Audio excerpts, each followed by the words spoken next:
it's time to play the music. It's time to light the lights. It's time to meet the Muppets.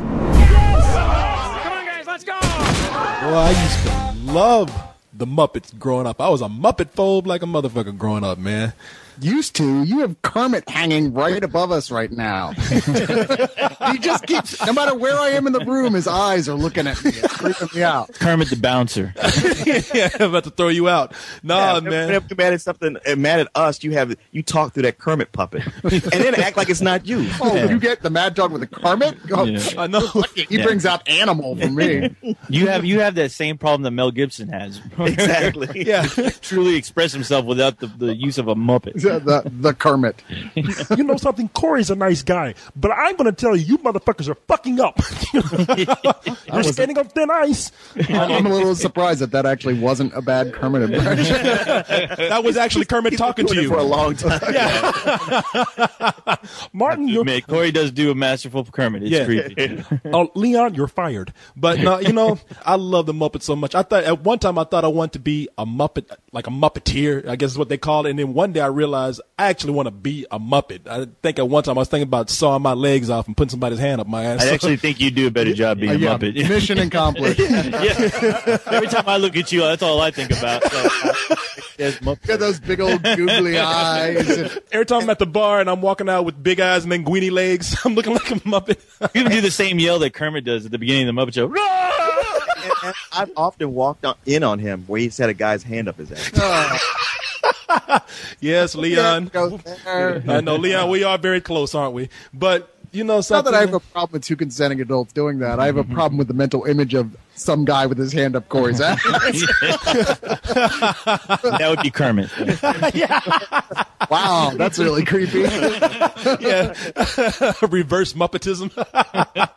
But you know what? I look at this movie and I love the Muppets so much. I really do, that I can see where a lot of people are loving this film because people are saying, and I don't know how you guys feel about this, but people are saying this is one of the best movies of the year. Some people even say this movie made me cry. And I'm like, why? How? Well, there's a huge market right now for nostalgia, and people are really aware of that fact. Like, originally it was just branding, where it was one thing after another. Hey, people kind of recognize what this thing is, so we'll just stamp a movie or a TV show with its name on it, and that's it. And they've listened to people going, this is bullshit, this is nothing like that. So now the key is to bring back that nostalgia in full form, you know, as close to the original as possible. And the Muppets, in many ways, knows that's the strength that's relying on. And I suspect for people who didn't grow up being in love with the Muppet Show, this movie's going to fall kind of flat for a lot of them. Yeah, I look at it as the same issue that I had with Star Wars, like being so burned by that. It's like, you know, it's great. You know, we're seeing all these characters we haven't seen in a while, which honestly isn't that long. I know, right? At all. It's like John Travolta's comeback, where it's like, he never went anywhere. Yeah, he was just making Guess Who's Talking 3, and you weren't watching those movies. Yeah, but it's amazing. Like, the people who are in love with the Muppets, like, they're the ones who are treating this like, wow, we haven't seen these guys since the original Muppet Show. And I'm like, no, I remember a movie called Muppets in Outer Space and Muppet Treasure Island. Yeah. Okay. I remember that shit. I haven't forgotten. So we black out some of that stuff. And we can say, yeah, that did not happen. That's much like the And Matrix. I'm here to tell you, Cyrus, like, it did. It's just like the Matrix sequels. What? There was never. I don't know what you're talking Muppet denial. There's y'all out there who are still waiting for that 7th Star Wars movie, because that's going to be the good one.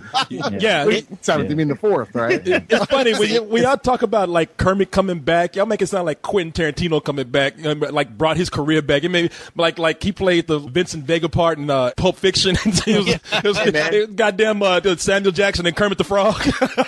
You laughing, but that's what this movie needed. It needed to be brought back in some kind of way that was fresh, to maybe go like, wow, I never thought about these Muppets before. Yeah, Kermit and Fonzie should have played Samuel Jackson and John Travolta. I know, waka, Papa.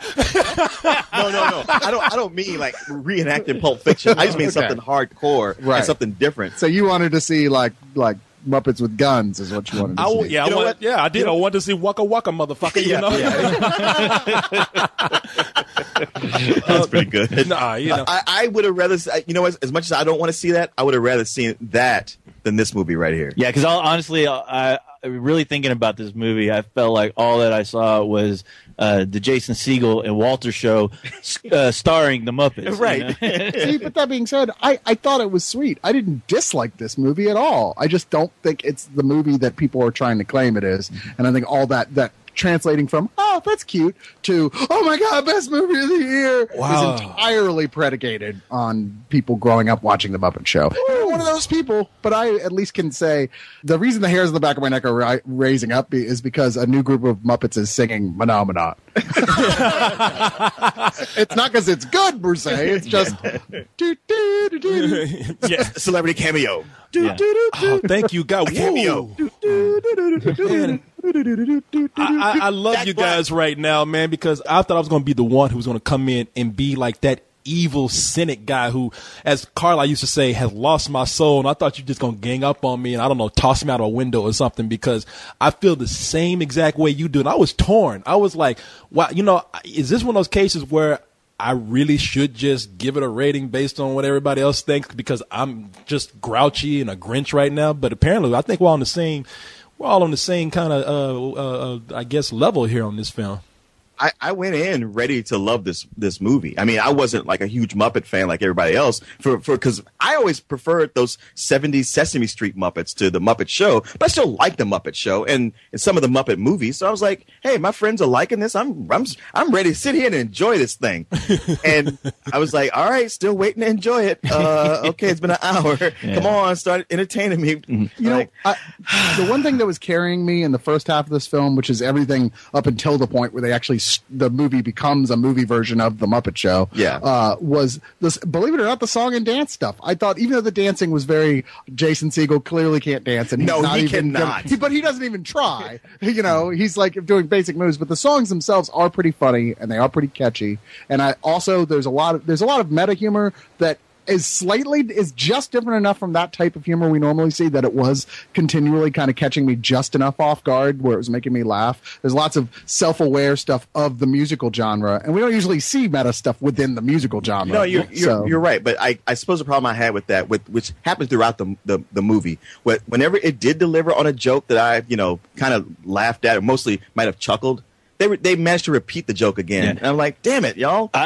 When I was sitting there, I was like thinking, this is clever and stuff, but I came here to see a Muppet movie. When is that going to start? And it didn't hit me until I realized maybe it was about 30, 40 minutes into the movie when there's an actual scene where it's just Kermit and Fozzie Bear, interacting with each other, where I'm like, okay, now the credit should go up for this is now the Muppet movie. Because I was like just wondering, like, man, why are these guys... Even after that scene, though, it still felt like, wow, why are these guys taking a back seat to this main story that is basically just nothing but it's just a story based on nostalgia for the Muppets. Yeah, it made me think of Winnebago Man, where it was all about like, hey, look how clever I am that I'm bringing back this thing that you love. Look at what I'm doing for you. It's like, well, okay, well, you can leave now. Yeah, you're right. It's we haven't seen a Muppet movie in a long time. It's been 12 years since we've seen the Muppets, and this is the second Muppet movie that's made through Disney. The last one being, I think, Muppet Treasure Island. So, and one of the things that really I think has people hyped up is that this movie has been talked about for about 3 years, I think since 2007 or 2008, when Jason Segel announced that he had taken a script to, I guess, some executive at maybe Disney and said, I want to make a Muppet movie, and I want to make an old-fashioned Muppet movie. I'm a huge Muppet fan. And in a way, he's done that, but probably done... brought in that nostalgia to a fault, and in some ways to great effect. He's also in the movie. He plays a happy-go-lucky guy named Gary, and Gary was either adopted or his father must have had sex with a piece of cloth or something, because Gary's brother is a puppet named Walter, voiced by Peter Lenz. And being a puppet or the brother of a puppet, they are naturally huge fans of the Muppets and cannot wait to visit the Muppet Studios with Gary's girlfriend, Mary, who's played by Amy Adams. Now, when they arrive in L.A., they're horrified to find that the studio grounds are mostly shut down and the buildings are crumbling from neglect and decay. And furthermore, there's this asshole oil guy named Tex Richmond, who's played by Chris Cooper, who wants to tear down and drill for oil, which is really fucking evil because we all know that Muppets are an endangered species. So, you can't infringe on that land. It's time now for Walter, Mary, and Gary to team up with Kermit and the rest of the Muppet gang and hopefully raise $10 million that will save their old showbiz home.